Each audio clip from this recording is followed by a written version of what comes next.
Hello दोस्तों, एक बार फिर से स्वागत है आपका मेरे यूट्यूब चैनल आरएस नोट्स पर। और आशा करता हूँ दोस्त आप सब स्वस्थ होंगे, मस्त होंगे।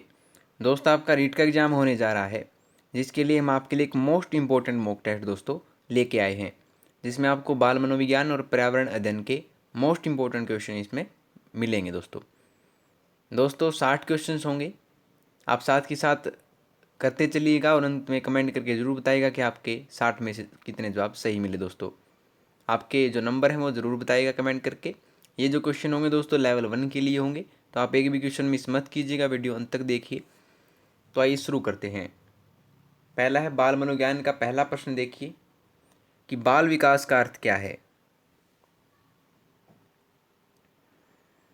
बाल विकास का अर्थ क्या है दोस्तों?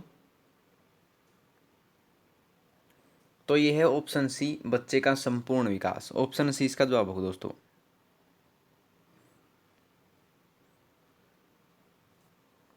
ठीक है, अगला देखते हैं कि प्रारंभ में आत्मा का प्रयोग किस शास्त्र में किया जाता था। प्रारंभ में आत्मा का प्रयोग किस शास्त्र में किया जाता था?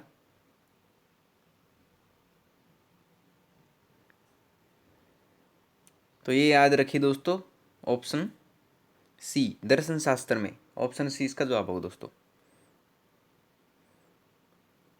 ठीक है, मोस्ट इंपोर्टेंट क्वेश्चन होंगे दोस्तों, सभी एक भी क्वेश्चन जो है आप मिस मत कीजिएगा।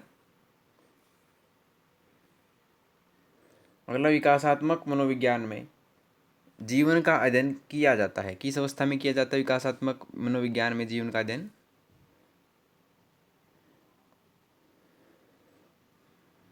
तो ये किया जाता है दोस्तों, याद रखिए, जन्म से लेकर के। Option C.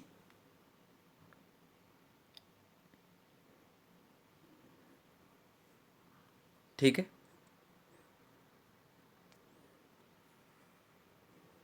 अगला देखते हैं कि निम्नलिखित में से कौन सा सिद्धांत जो है यह दर्शाता है कि अपेक्षित व्यवहार के सन्निकट सकारात्मक प्रतिक्रिया तथा पुनर्बलन के फलस्वरूप व्यवहारात्मक विकास किया जा सकता है।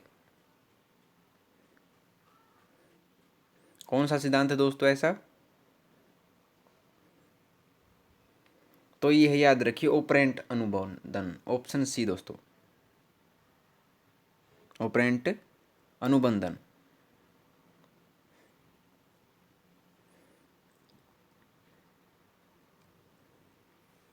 अगला देखते हैं कि बच्चे किस प्रकार से सीखते हैं। नीचे दिए गए कथनों में से कौन सा इस प्रश्न के विषय में सही नहीं है?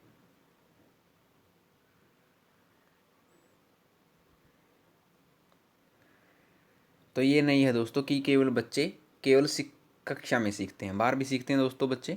ऑप्शन ए इसका गलत कथन है, ऑप्शन ए दोस्तों।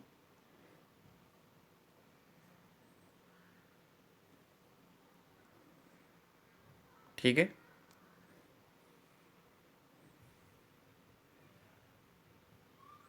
अगर हम मूल्यांकन का मुख्य उद्देश्य क्या होना चाहिए, जो असेसमेंट होती है उसका मुख्य उद्देश्य क्या होना चाहिए?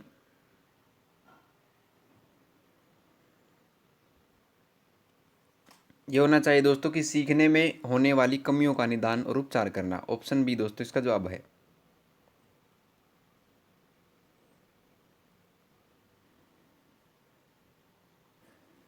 ठीक है,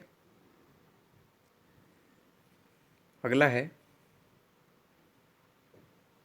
कि जो बुद्धि सिद्धांत में सम्मिलित मानसिक प्रक्रिया और बुद्धि द्वारा लाए गए जा सकने वाले विविध रूपों को शामिल करता है, वह कौन सा सिद्धांत है?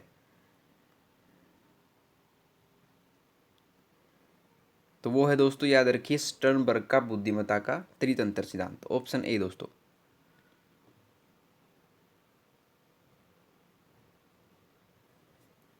ठीक है, अगला है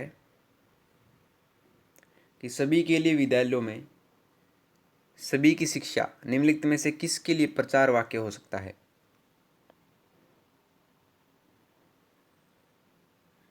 तो ये हो सकता है दोस्तों समावेशी शिक्षा के लिए। Option B.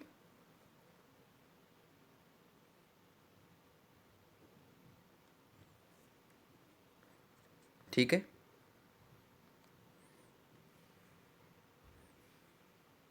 अगला है कि हम सभी में आवश्यकता के अनुसार अभिप्रेरण की शुरुआत होती है। छात्र की वह आवश्यकता जिसे उसको सर्वप्रथम पूरा करना चाहिए किससे संबंधित है?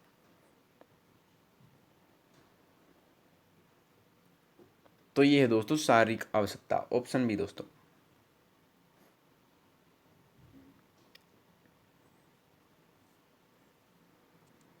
ठीक है।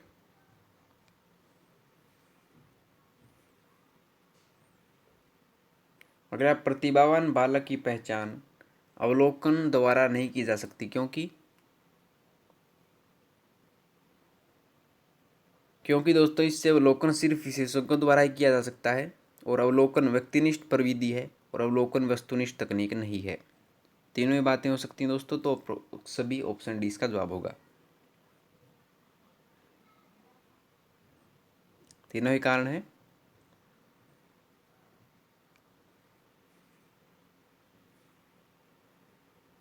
अगला, शिक्षा का अधिकार अधिनियम 2009 ने 6 वर्ष से 14 वर्ष आयु के विद्यालय कभी न गए अथवा विद्यालय शिक्षा दूरी छोड़ने वाले बच्चों को शिक्षा की मुख्य धारा से जोड़ने हेतु क्या किया है?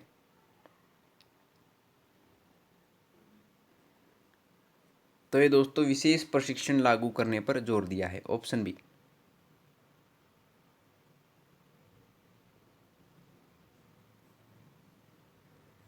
ठीक है।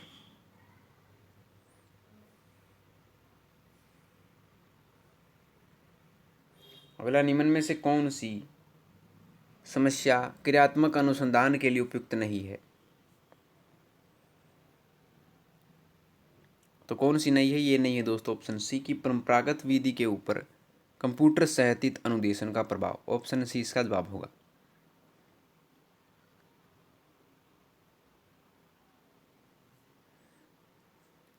ठीक है।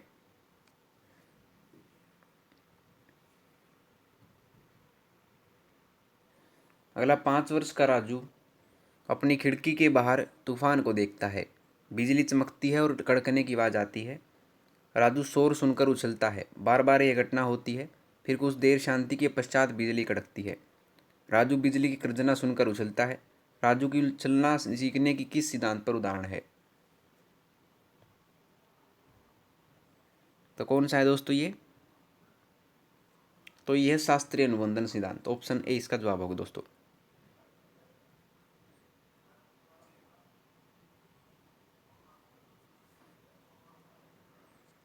ठीक है।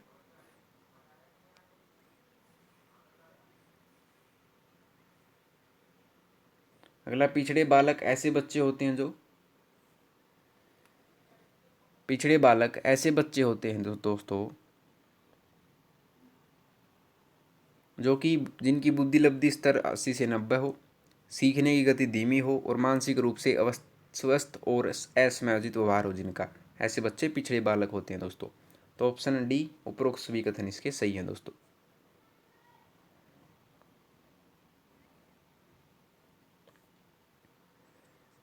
ठीक है।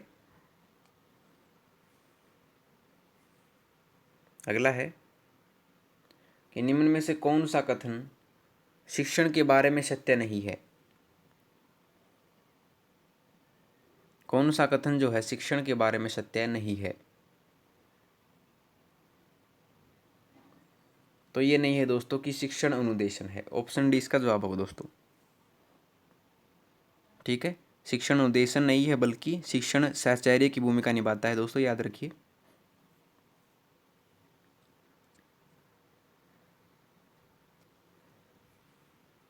अगला है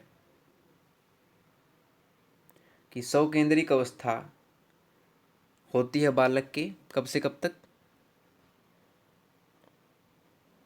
स्वकेंद्रित अवस्था होती है दोस्तों 3 से 6 वर्ष तक, ऑप्शन सी याद रखिए।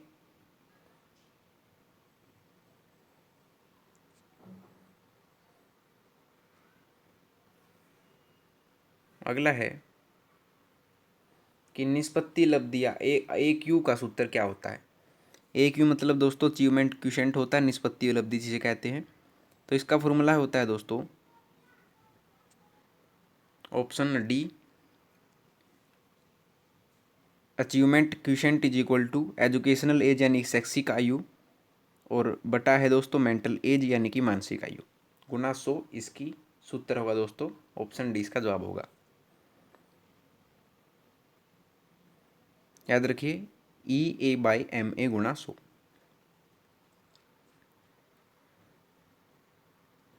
ठीक है। अगला वाक बाधित बच्चों का विकास किया जा सकता है उनको कैसे क्या करके। जो वाक बाधित बच्चों का विकास है दोस्तों वो क्या करके किया जा सकता है। वो दोस्तों बच्चों को ऑप्शन बी सही ध्वनि के उच्चारण के लिए सहायता करके। ऑप्शन बी इसका जवाब होगा दोस्तों।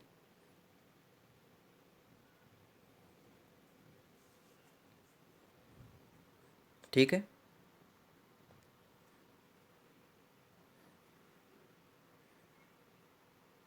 अगला छात्रों में अच्छे नागरिक के गुण कैसे समाहित किए जा सकते हैं।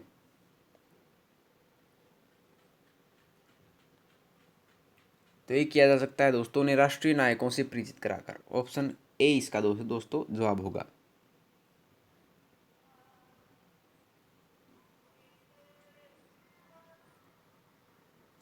ठीक है। अगला कक्षा में किसी विषय वस्तु की परिचर्चा के समय एक अध्यापक के लिए आवश्यक प्रथम गतिविधि कौन सी है।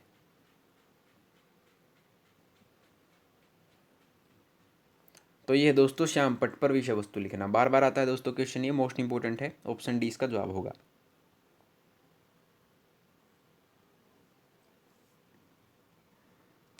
ठीक है।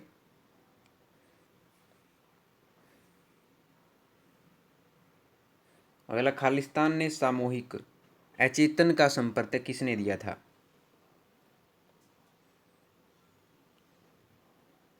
सामूहिक अचेतन का संपर्क है दोस्तों जो वो दिया था युंग ने। ऑप्शन ए इसका जवाब होगा दोस्तों।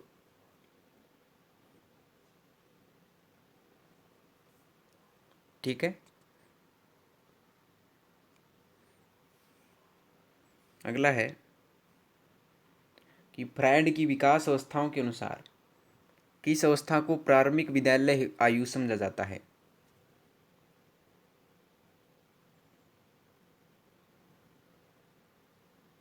तो ये समझा जाता है दोस्तों शैशनावस्था को। ऑप्शन डी दो है इसका जवाब होगा।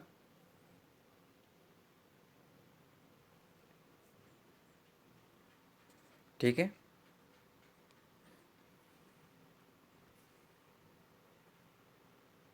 अगला अधिगम में प्रयत्न व भूल के सिद्धांत का प्रतिपादन किसने किया था।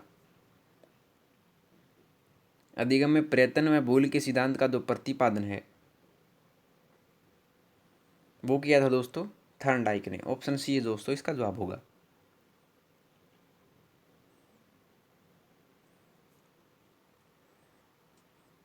ठीक है।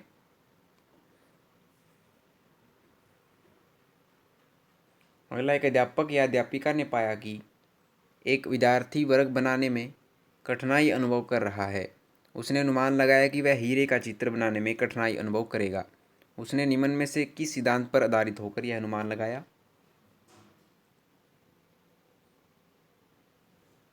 तो उसने अनुमान लगाया दोस्तों कि विकास एक व्यवस्थित क्रम में होने की प्रवृत्ति से संबंध है। ऑप्शन दोस्तों ए इसका जवाब होगा।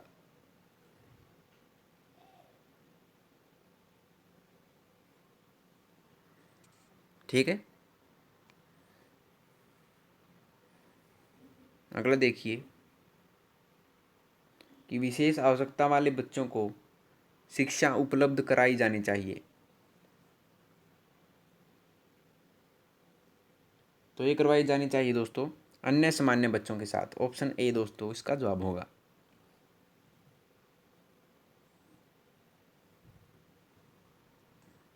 ठीक है।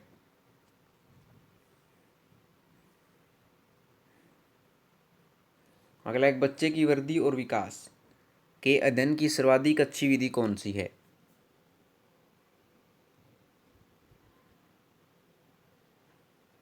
तो ये दोस्तों विकासीय विधि। ऑप्शन ए दो है इसका जवाब है दोस्तों।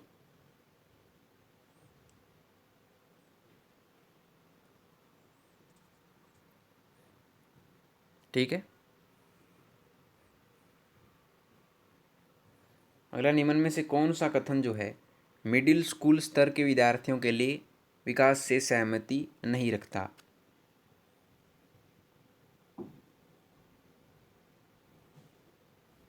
तो ये नहीं रखता है दोस्तों ऑप्शन ए कि इस अवस्था में अधिकांश बालक तीव्र गति से वृद्धि प्राप्त नहीं करते हैं। तो ऑप्शन ए दोस्तों इसका सही जवाब है, ये सहमति नहीं रखता।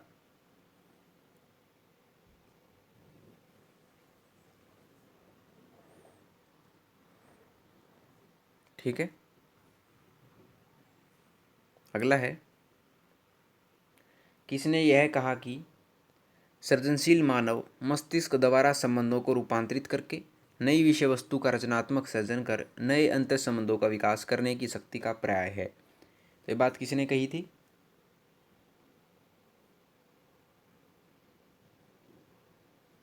ये कहा था दोस्तों स्किनर ने। ऑप्शन सी इसका जवाब है।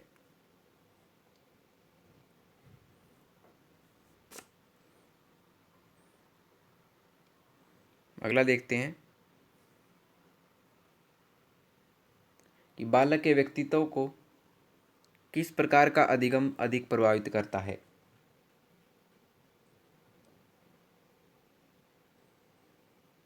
तो ये करता है दोस्तों अनुकरण अधिगम, ऑप्शन बी।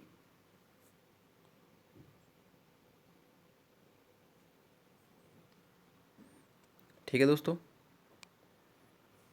चलते हैं अगले पर।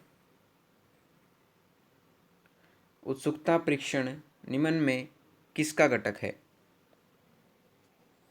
उत्सुकता जो परीक्षण है दोस्तों निम्न में किसका घटक है बताइए। ऑप्शन आपके सृजनात्मकता, रुचि, बुद्धि व प्रेरणा। तो ये दोस्तों सृजनात्मकता का, ऑप्शन ए इसका जवाब होगा दोस्तों।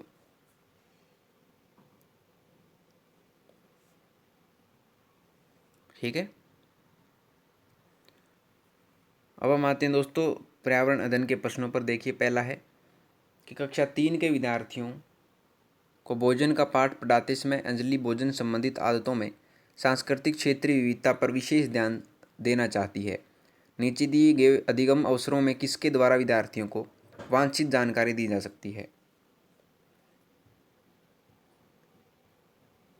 ये दी जा सकती दोस्तों ऑप्शन बी द्वारा कि विभिन्न क्षेत्रों संस्कृतियों के विद्यार्थियों से उनके घरों में खाए जाने वाले भोजन मंगाकर प्रदर्शित करना और सहपाठियों से सूचनाओं का आदान प्रदान करना।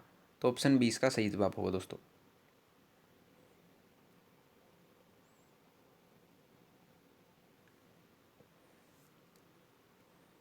ठीक है,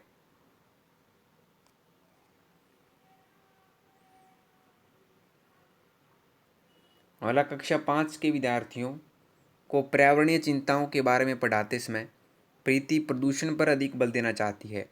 वांछित उद्देश्य को प्राप्त करने के लिए नीचे दिए गए क्रियाकलापों में से कौन सर्वाधिक प्रभावी हो सकता है?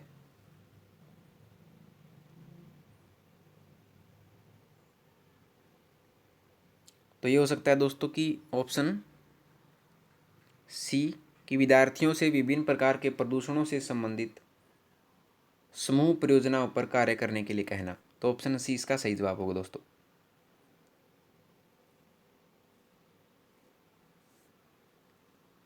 ठीक है, अगला है कि नेहा कक्षा 5 के ईवीएस विषय में नीचे दी गई मूल्यांकन तकनीक का उपयोग करती है। तो कौन कौन सी हैं कि पहला है सिद्ध क्रियाकलापों का मूल्यांकन, गृह कार्य मूल्यांकन, परियोजना कार्य मूल्यांकन और मौखिक परीक्षा। पूछ क्या रखा है कि नीचे दी गई तकनीकों का कौन सा युगल जो है अधिक वस्तुनिष्ठ मूल्यांकन दे सकता है? तो कौन सा दे सकता है दोस्तों? ये दे सकता है एक तो हस्तसिद्ध क्रियाकलापों का मूल्यांकन और मौखिक परीक्षा, दोनों दोस्तों ये ईवीएस विषय में मूल्यांकन तकनीक में अधिक वस्तुनिष्ठ मूल्यांकन दे सकते हैं। तो ऑप्शन 20 का जवाब होगा पहला और फोर्थ।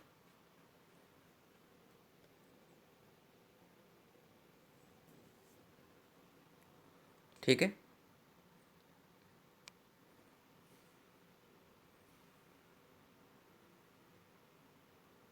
अगला, एवीएस में किसी अच्छे गृह कार्य को मुख्यतः किस पर केंद्रित होना चाहिए? ईवीएस में किसी अच्छे गृह कार्य को मुख्यतः दोस्तों ये होना चाहिए विस्तारित अधिगम के लिए चुनौतियां और उत्तेजना पर केंद्रित। ऑप्शन सी इसका जवाब है।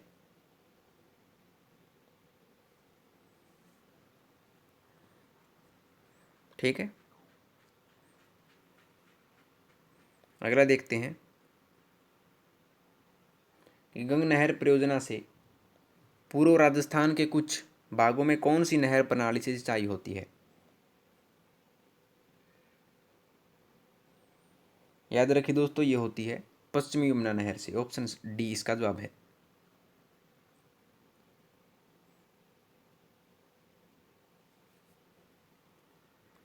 ठीक है, अगला है कि प्राथमिक स्तर की अच्छी ईवीएस पाठ्यचर्या में क्या होना चाहिए।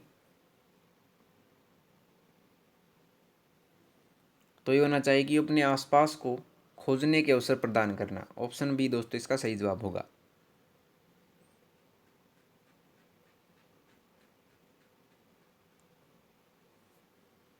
ठीक है, अगला देखते हैं कि प्राथमिक स्तर की ईवीएस पाठ्य पुस्तकों में कविताएं और कहानियां सम्मिलित करने का क्या कारण है।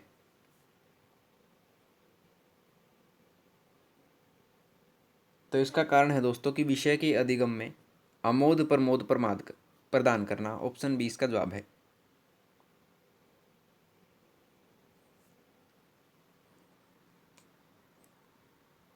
ठीक है दोस्तों, अगला 4 भावी शिक्षकों से कक्षा 5 के विद्यार्थियों के लिए मूल विषय यात्रा पर प्रस्तुतिकरण बनाने के लिए कहा गया। प्रत्येक ने निम्नलिखित नीतियों में से किसी एक पर मुख्य रूप से केंद्रित किया। कौन सी वो बात।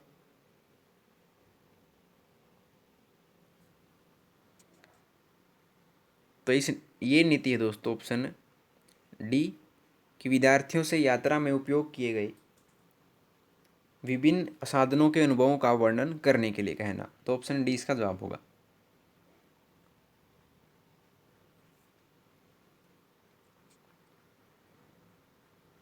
ठीक है, अगला मानव विकास के क्रम में 2 पैरों पर चलने का सबसे बड़ा लाभ क्या है।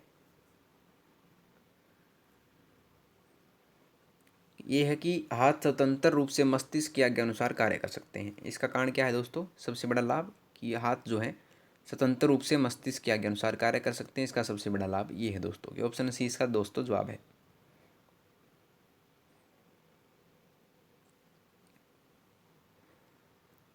ठीक है, अगला है कि प्रक्षेपण विधि या की सीमाएं क्या है। प्रेक्षण विधि की सीमाएं क्या है दोस्तों। तो यह विधि मितव्ययी नहीं है। इस विधि में प्रेक्षण सूक्ष्मता से न करने पर प्राप्त परिणाम अधिक वैध एवं विश्वसनीय नहीं होते हैं, और इस विधि से व्यक्ति के आंतरिक व्यवहारों का अध्ययन संभव नहीं है। तीनों ही बातें इसकी सीमाएं हैं दोस्तों। तो ऑप्शन डी उपरोक्त सभी इसका जवाब है।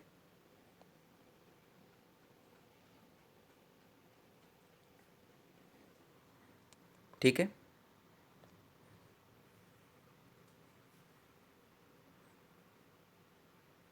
अगला इकोसिस्टम की सही परिभाषा क्या है। इकोसिस्टम की सही परिभाषा क्या है इनमें से। ये दोस्तों कि जीव समुदाय और उसके वातावरण का संतुलित तंत्र ही इकोसिस्टम है, पारिस्थितिकी तंत्र है। ऑप्शन डी इसका जवाब होगा।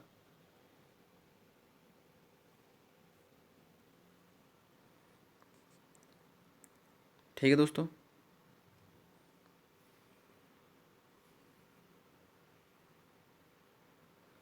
अगला निरीक्षण विधि की विशेषता इनमें से कौन सी नहीं है। निरीक्षण विधि की विशेषता ये नहीं है दोस्तों कि यह एक बाल केंद्रित विधि है जिसमें शिक्षक एक प्रशासक के रूप में होता है। ये विशेषता नहीं है दोस्तों। तो ऑप्शन सी इसका जवाब होगा।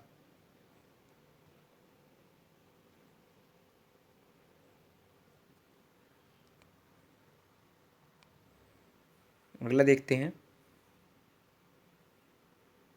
कि भूकंप की तीव्रता मापने के यंत्र को क्या कहते हैं। मोस्ट इंपॉर्टेंट है दोस्तों। भूकंप की तीव्रता को मापने के यंत्र को कहा जाता है? Option B seismograph. याद रखिए।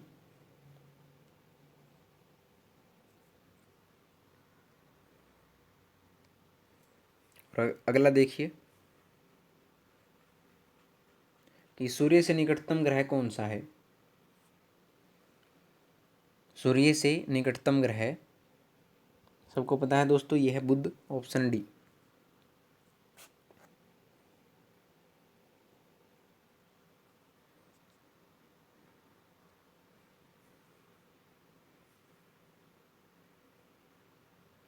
अगला, गिर राष्ट्रीय पार्क किस राज्य में स्थित है?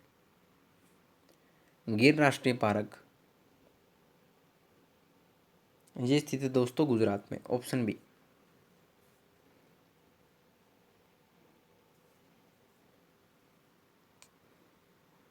ठीक है, चलते हैं अगले क्वेश्चन पर कि बनास की सहायक मोरेल नदी पर निर्मित मोरेल बांध परियोजना से लाभान्वित जिले कौन से हैं?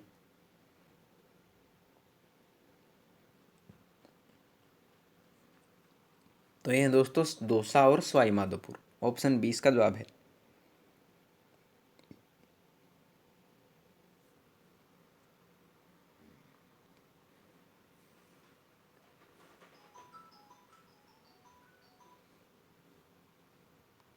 अगला, पर्यावरण शिक्षा में समस्या समाधान विधि का गुण कौन सा है?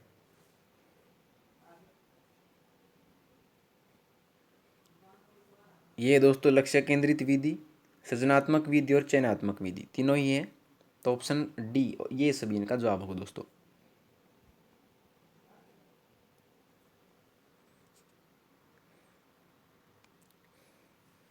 अगला देखिए कि किसी परितंत्र में तत्वों का चक्रण क्या कहलाता है?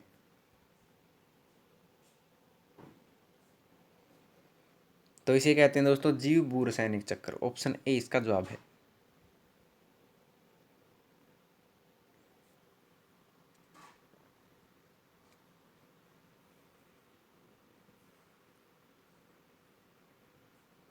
अगला, ज्वर नियंत्रण में आमतौर पर सबसे अधिक प्रयोग की जाने वाली औषधि कौन सी है?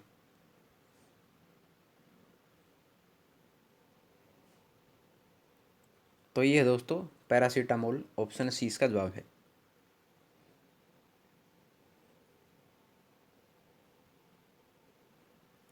ठीक है,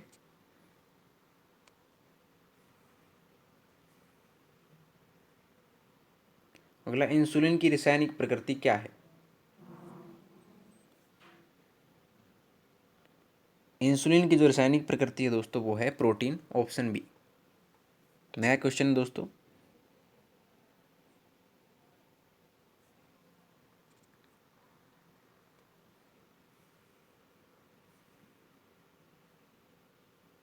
अगला, पौधों में अर्धसूत्रीय विभाजन कहाँ पर होता है? पौधों में अर्धसूत्रीय विभाजन जो है दोस्तों वो होता है, याद रखिए, प्राकोष में। Option D.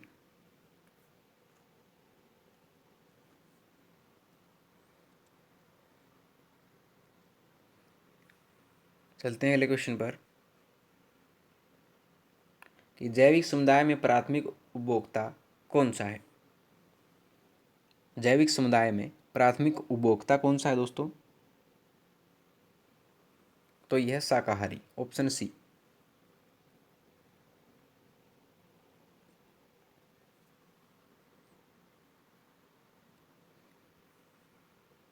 अगला देखते हैं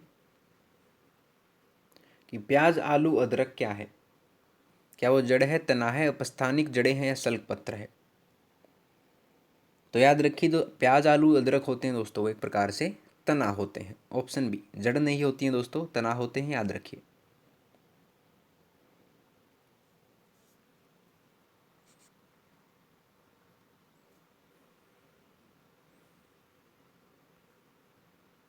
अगला, दही निर्माण हेतु कौन सूक्ष्मजीवी उत्तरदायी है?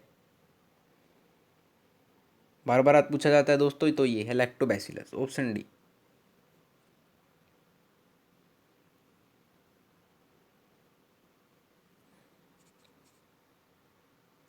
ठीक है, अगला, मानव रुधिर वर्ग की खोज सर्वप्रथम किस वैज्ञानिक ने की? तो ये की थी दोस्तों लैंडस्टीनर ने। ऑप्शन ए दोस्तों इसका जवाब होगा।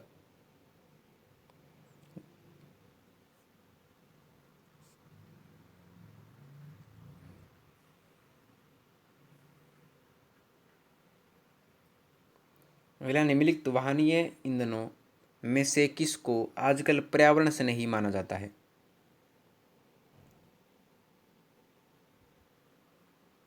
यह दोस्तों संपीड़ित प्राकृतिक गैस यानी सीएनजी जो होती है, ऑप्शन डी दोस्तों इसका जवाब होगा। उसको जो है पर्यावरण से नहीं माना जाता है, पर्यावरण के लिए अच्छी होती है दोस्तों, कोई प्रदूषण नहीं फैलाती सीएनजी।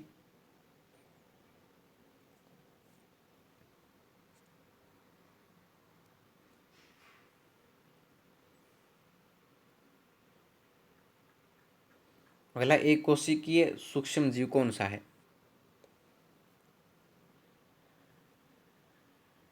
तो ये है दोस्तों पैरामीशियम, ऑप्शन सी।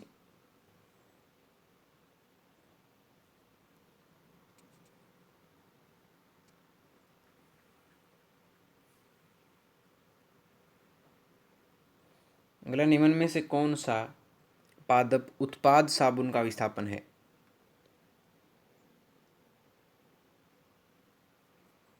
तो ये है दोस्तों रीठा, ऑप्शन बी।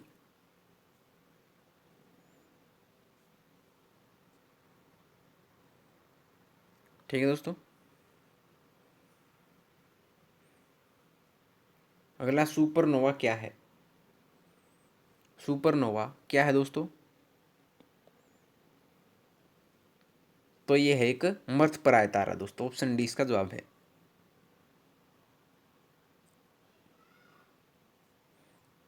ठीक है। और अंतिम देखिए दोस्तों,